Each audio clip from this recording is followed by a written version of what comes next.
परिवलन काय पाहतो? परिवलन आणि परिभ्रमण या दोन्ही संकल्पना आपण इथे पाहत आहोत. परिभ्रमण म्हणजे कोणाभोवती फिरणार ते? सूर्याभोवती. आणि परिवलन कोणाभोवती फिरणार? कोणाभोवती फिरणार? स्वतःभोवती. मग आता या घडीला या स्थितीला आपण इथे आहोत. कुठे आहोत आपण? का?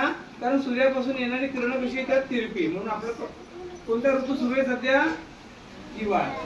कोणता ऋतू सुरू आहे सध्या? हिवाळा. कारण किरण कशी पडलेली आपल्याकडे? तिरपी. ऊन कमी आहे.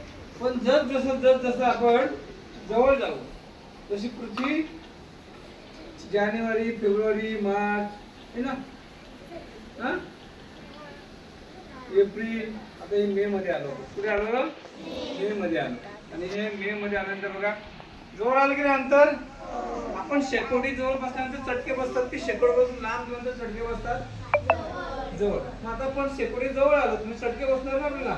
मे जून मध्ये पण देखील चटके असतात, जुलै मध्ये देखील चटके असतात. ही पण आपले काय असतात हे चटके आपल्याला बसत असतात.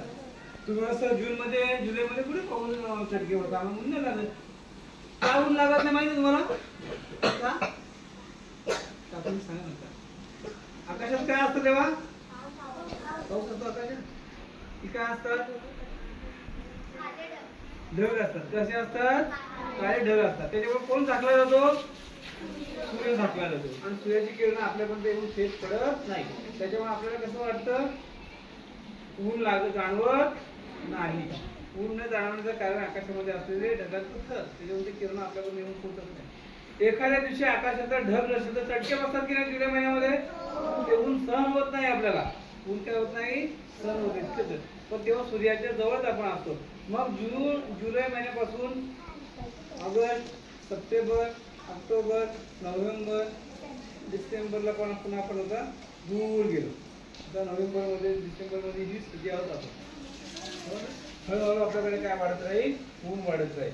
अशा पद्धतीने आपल्याला पृथ्वीचे परिवलन आणि परिभ्रमण पाहता येईल. तो पण मॅग्नेट होता, तो पण गेला. काहीच साहित्य ठेवलं नाही.